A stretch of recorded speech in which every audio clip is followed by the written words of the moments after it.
সাদাসিধে এই মেয়েটি আসলে একজন ভয়ঙ্কর রকমের মেয়ে।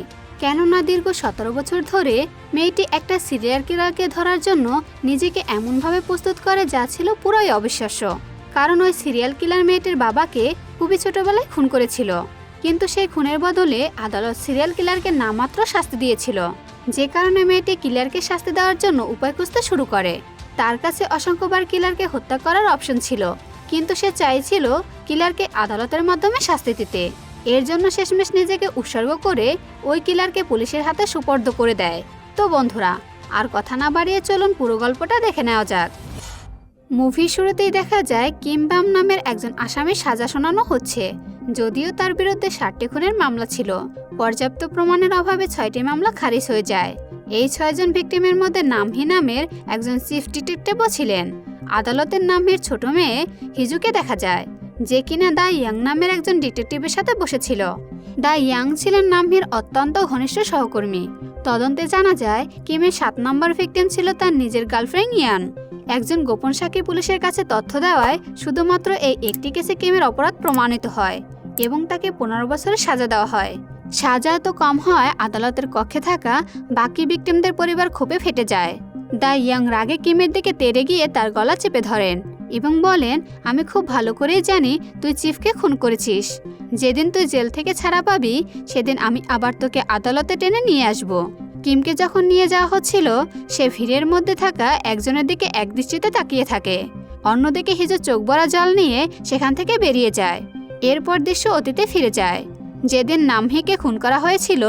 ডিটেকটিভ নামহির কাজ শেষ করে যখন গাড়ি থেকে নামছিলেন, তখন কিম অত্যন্ত চালাকির সাথে তার গলায় ছুরি বসিয়ে দেয়। কারণ কিমের সব খুনের বিষয় নিয়ে নামহি কঠোরভাবে তদন্ত শুরু করেছিলেন। নামহিকে মৃতপ্রায় অবস্থায় ফেলে কিম ট্যাক্সি করে পালিয়ে যায়।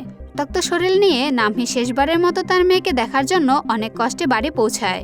ঘরে ঢুকে তিনি দেখেন হিজু তার অপেক্ষা করতে করতে ঘুমিয়ে পড়েছে। হিজুর জীবনে তার বাবা ছাড়া আর কেউ ছিল না, কারণ অনেক আগে তার মা জুয়ান নেশার কারণে এক ধনী লোকের সাথে পালিয়ে গিয়েছিল।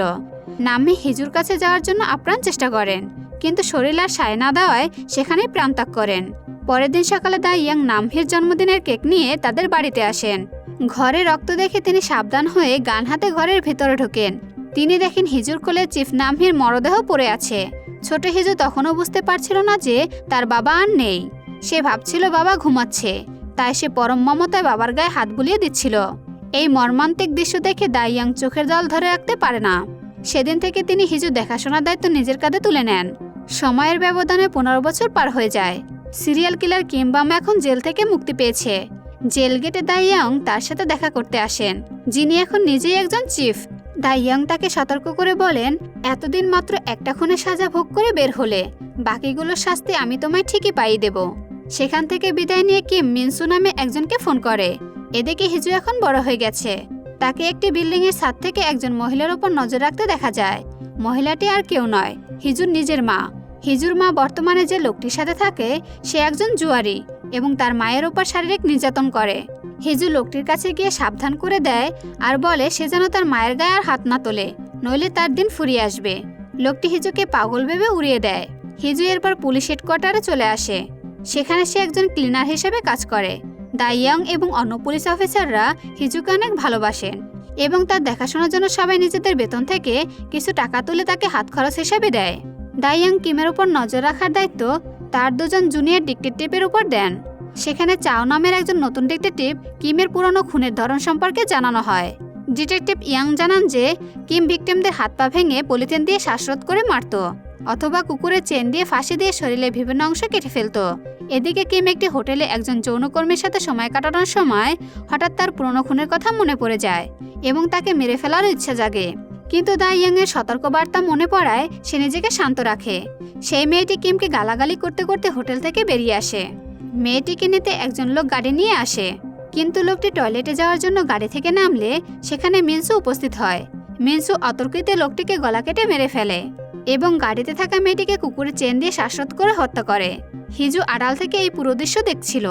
পরের দিন সকালে খুনের ধরন দেখে দা ইয়াং কিমকে সন্দেহ করেন। তিনি তার 2 জুনিয়রের উপর ভীষণ রেগে যান, কিন্তু সিসিটিভি ফুটেজে দেখা যায় কিম একবার হোটেল থেকে বের হয়নি। তবুও দা ইয়াং কিমকে থানায় এনে জিজ্ঞাসাবাদ করেন, কিন্তু কোনো প্রমাণ না থাকায় তাকে ছেড়ে দিতে বাধ্য হয়।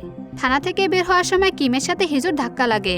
কিম তাকে ধরে উঠিয়ে দিলেও হিজু বাথরুমে গিয়ে বারবার নিজের হাত ধুতে থাকে, কারণ যে হাত তার বাবাকে মেরেছে সেই হাত আজ তাকে স্পর্শ করেছে।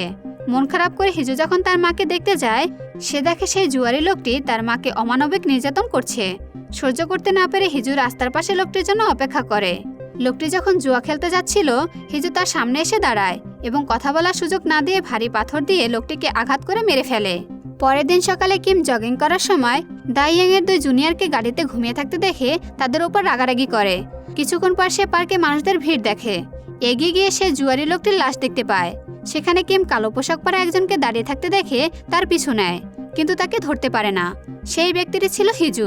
মূলত হিজু ইচ্ছে করে লাশটি পার্কের কাছে ফেলে রেখেছিল, যাতে কিম ফেসে যায়, কারণ সে জানতো কিম প্রতিদিন ওই পথ দিয়ে জগিং করতে যায়। হিজুর মাকে লাশ শনাক্ত করার জন্য মর্গে আনা হয়। দাইয়াং এই খুনের জন্য কিমকে দায়ী করেন এবং ক্যাপ্টেন বামের কাছে তাকে গ্রেফতারের জন্য অনুমতি চান, কিন্তু ক্যাপ্টেন জানান কিম পার্কে ছিল। এমন কোনো অকাট্য প্রমাণ নেই যে কিম খুন করেছে। অন্যদিকে দেখা যায় মিনসু এখন কিমকে মারার জন্য সেই হোটেলের দিকে রওনা হয়েছে। কিম আগে থেকে বিপদ টের পেয়েছিল, তাই সে বাথরুমে গিয়ে লুকিয়ে পড়ে। দেখা যায় কিম হাতে ছুরি নিয়ে বাথরুমে দাঁড়িয়ে আছে। যখনই মিনসু দরজা খুলতে যায়, কিম তার হাতে ছুরি বসিয়ে দেয়। কিম আবারও আঘাত করার চেষ্টা করলে মিনসু মাথা সরিয়ে কোনো মতে বেঁচে যায়। তাদের এই প্রাণঘাতী লড়াইয়ের মাঝে সেখানে দাইয়াং চলে আসেন। অবস্থা বেগতিক দেখে মিনসু সেখান থেকে পালিয়ে যায়। দাইয়াং কিমকে ধরে ফেলেন এবং হিজুর মায়ের স্বামীকে হত্যা করার কারণ জিজ্ঞাসা করে। কিম তখন জানায় যে তার পেছনে অন্য কেউ লেগে আছে। দাইয়াং বিপদ আজ করে কিমকে ধরে ফেললেও মিনসু পালিয়ে যাওয়ার জন্য তাকে আর ধরতে পারে না। তাদের এই শত্রুতার আসল কারণ আমরা সামনেই জানতে পারবো। এদিকে হিজু লক্ষ্য করে বেশ কয়েকদিন ধরে তার মা জানালার পাশে আসছে না।